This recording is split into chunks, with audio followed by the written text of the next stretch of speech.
नमस्कार, मैं हूं अरुण तोमर। आप देख रहे हैं स्वराज एक्सप्रेस खबरें विस्तार से। अयोध्या में नाबालिग से गैंगरेप में आरोपी सपा नेता मोहिद खान का शॉपिंग कॉम्प्लेक्स ढाया जा रहा है। 3 बुलडोजर और एक पॉकलैंड बिल्डिंग को तोड़ रहे हैं।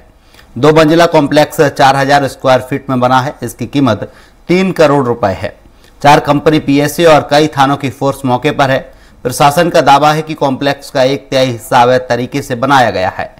एसडीएम ने कहा कि एक दिन पहले कॉम्प्लेक्स में चल रही पीएनबी बैंक को शिफ्ट किया गया है।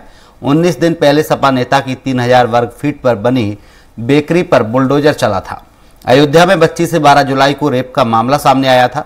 मामले में पुलिस ने सपा नेता मोहित और उसके नौकर राजू को गिरफ्तार किया था। सीएम योगी ने घटना पर दुख व्यक्त किया था और विधानसभा में भी इसका जिक्र किया गया था।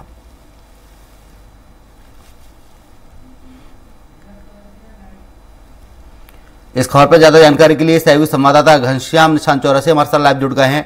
घनश्याम, देखा जाए आरोपी के जो कॉम्प्लेक्स है उस पर बुलडोजर चल रहा है, क्या कुछ अपडेट है? देखिए अरुण, बड़ी तेजी से कार्रवाई चल रही है। सुबह से अगर देखा जाए तो सुबह 11 बजे ही एसडीएम वहां पे पहुंच करके मौका मुआयना किए थे और उन्होंने वहीं से अनाउंस किया था कि इस पे कार्रवाई की जाएगी। और 3 बुलडोजर और एक पोकलैंड लगातार उसको तोड़ रहे हैं। 2 से 2.5 घंटे लग सकते हैं इसलिए। उसके बाद वहां से मलबा हटाया जाएगा। जो ये मल्टी स्टोरी बिल्डिंग है वहां पे उसमें बैंक था।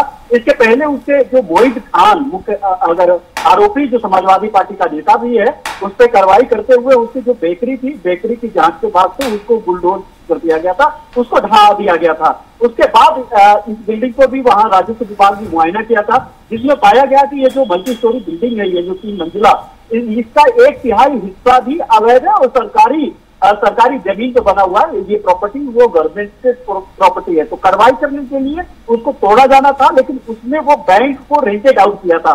वो जो मल्टी स्टोरी बिल्डिंग थी उसमें 1/3 हिस्सा तो अवैध था, उस 1/3 हिस्से में ही बैंक था। तो बैंक को पहले नोटिस किया गया। सरकार ने साफ तौर पे कहा कि आप तय वक्त से यहाँ से अपने बैंक को कहीं अन्यत्र शिफ्ट कर लें, सिर्फ इस पे कार्रवाई की जाएगी। तो उससे 3 हिस्सों पे नोटिस छपवा दिया गया था। नोटिस छपवाने के बाद अब जब बैंक ने वहां से शिफ्ट कर गए तो आज सुबह से एसडीएम के नेतृत्व में वहां पे लगभग 3 कंपनी पीएससी फोर्सेज सुरक्षा व्यवस्था की व्यापक इंतजाम करने के बाद वहां पे कार्रवाइयां शुरू की गई और अभी भी लगातार वहां पे बुलडोज किया जा रहा है। बुलडोजर की कार्रवाई की जा रही है। उसका एक हिस्सा बचेगा और जिसको हो सकता है कि छोड़ा जा सके।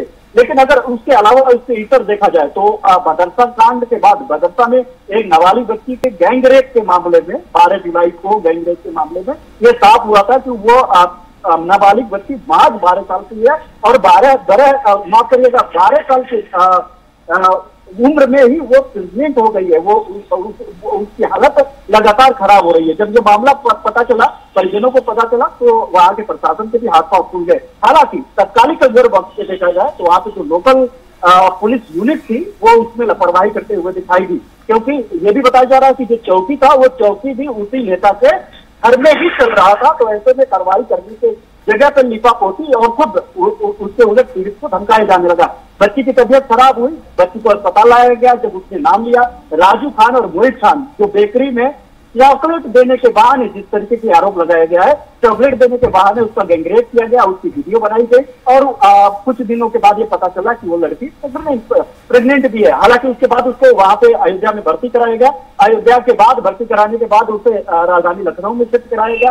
राजधानी लखनऊ में उसे कोर्ट के आदेश के बाद, परिवार के जो सहमति के बाद जो है प्रशासन के दिशा निर्देशन में यहाँ पे डॉक्टरों की 3 डॉक्टरों की एक पैनल ने उसका गर्भपात किया। सोचिए कि एक 12 साल की बच्ची को गर्भपात कराने की स्थिति और नौबत इन गैंगरेप आरोपियों ने ला करके रख दी। हालांकि जो परिजन है, जो मोहित खान है, 30 जुलाई को ही उसको जेल भेज दिया गया। राजू खान को भी जेल भेज दिया गया। ये दोनों लोग, राजू खान मोहित खान का जो समाजवादी पार्टी का नेता है, उसका जो है नौकर था और उसके परिजन कर रहे थे कि राजू खान का संबंध अफेयर उस 12 साल की बच्ची से थी। कितना हास्यास्पद है कि एक 12 साल की बच्ची की जो अफेयर राजू खान, जो उम्र दराज है, काफी ज्यादा उम्र है उसकी, तो उससे ज्यादा ये बता करके उससे बचने की कोशिश की।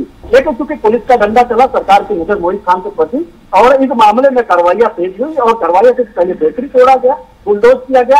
अब इसका जो अवैध बिल्डिंग है, मल्टी स्टोरी बिल्डिंग, आज उसको भी बुलडोज किया जा रहा है। इससे तेजी से कार्रवाइयां चल रही है। उधर उसका इलाज के बाद जो लड़की है, जो पीड़िता है, वो पहले से अब सामान्य स्थिति में है। अभी भी उसका इलाज चल रहा है, क्योंकि बहुत कम उम्र होने के चलते जब गर्भपात का वक्त था उससे पहले उसकी स्थिति काफी ज्यादा बिगड़ गई थी। और खुद मुख्यमंत्री योगी आदित्यनाथ इस पूरे बाबत, पूरे मामले में नजर रखे हुए हैं। उन्होंने डीजीपी से भी इस संबंध में लगातार अपडेट लेते रहते हैं, कार्रवाइयों पे अपडेट लेते रहते हैं, और उस बच्ची के हालात से भी, उसके स्वास्थ्य की भी अपडेट लेते रहते हैं। तो इस मामले में क्योंकि मुख्यमंत्री योगी आदित्यनाथ ने जब यहाँ पे जो मानसून सत्र था, विधानसभा मानसून सत्र के दरमियान उन्होंने इस केस का जिक्र भी किया था, समाजवादी पार्टी के इस नेता का जिक्र किया था। उसके बाद जो है वहां की जो पुलिस थी, जो लगातार लापरवाही कर रही थी इस मामले में, पीड़ित को एक हटाने और उसके मामले को हस्तक्षेप करने में जो जुटी हुई थी, उसके बाद क्या हुआ कि इस मामले में सत्ते में आए,